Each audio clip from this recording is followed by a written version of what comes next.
আমার আল্লাহ যদি আমার উপর সন্তুষ্ট হয়ে যায়, আমাদের আর কিছু লাগে? আর কিছু লাগবে? এটাই তো আমাদের এক্সপেকটেশন, এটাই তো আমাদের কামনা বাসনা, এটাই আমাদের ইচ্ছা যে আমার আল্লাহ আমার উপর সন্তুষ্ট হবে। এটা হচ্ছে পরিপূর্ণ স্তর রিজিকের। এটা যে পায় তার আর কিছু লাগে না।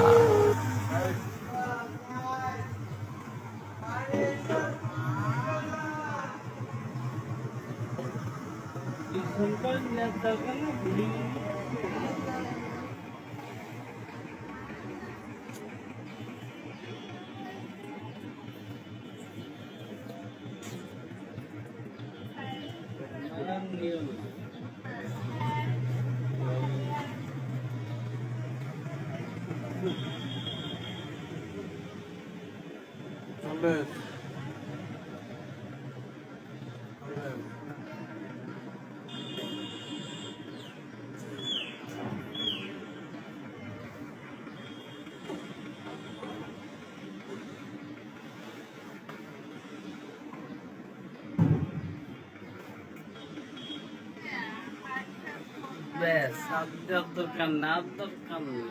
এইটা